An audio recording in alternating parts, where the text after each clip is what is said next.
Once upon a time in Kumasi, a city vibrant with culture and history, lived a man named Osai Mensah, one of the wealthiest merchants in the land. His wealth had come from shrewd dealings in gold, timber, and cocoa, staples of the Ashanti kingdom's wealth. Mensah was a man of cunning, praised for his business acumen, but equally despised for his stinginess.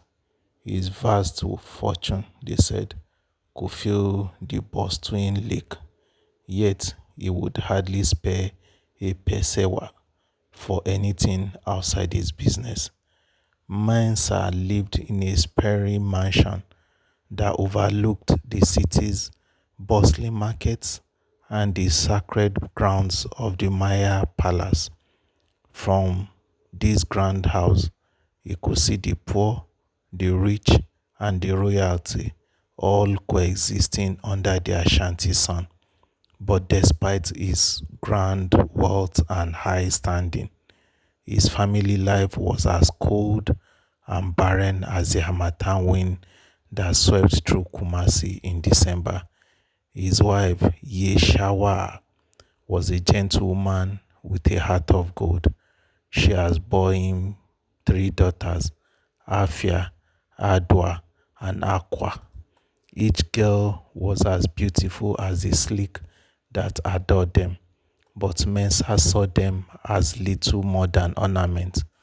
Unlike the sons of the city's elite, his daughters received no formal education. He refused to send them to school or allow them any form of training, saying, "Girls do not need schooling to marry well." Yaswa had pleaded with him many times, but Mensa was adamant. He believed his wealth would secure good marriages for his daughters, and education was an unnecessary expense. The world, as Mensa saw it, was a place where women were meant to tend to homes, bear children, and ensure the continuity of the family line. To him, his daughter's beauty was enough. They would surely attract worthy husbands, and that was the only investment he was willing to make.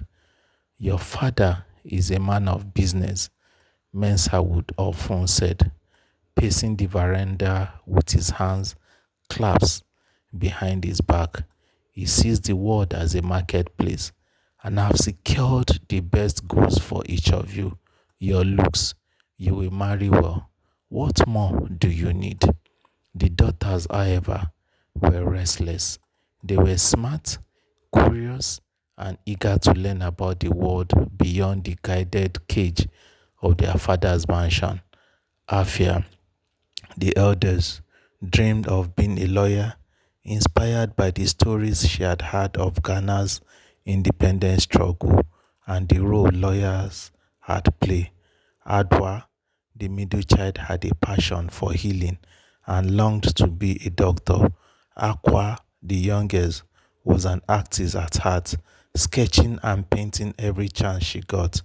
But under their father's strict watch, they were denied the chance to explore these dreams.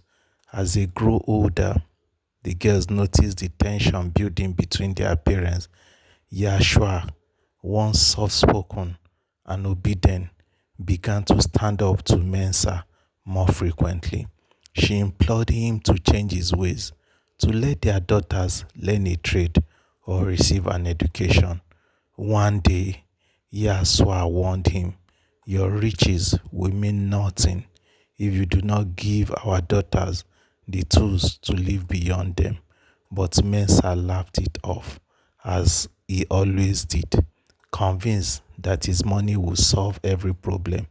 He invested heavily in his businesses, expanded his trade routes, and bought more land.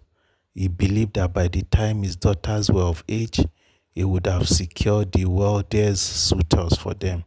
Years passed, and the daughters reached adulthood. Afia was the first to be married off to a rich businessman from Accra, a man nearly twice her age. The marriage was a disaster. The businessman, marked by her fair beauty but indifferent to her intelligence, treated her like a trophy. He forbade her from pursuing any interest outside the home, and soon Afia found herself trapped in a gilded prison, much like the one her father had kept her in. Adwa's fate was not much different. She was married to a wealthy cocoa farmer, a man with little interest in her dreams of healing and medicine. He expected her to bear children and take care of the household. Adwa's spirit was crushed, and her once bright eyes grew dull with resignation. It was Aqua, the youngest, who rebelled. She refused to marry the man Mensa had chosen for her, a prominent politician from the northern region.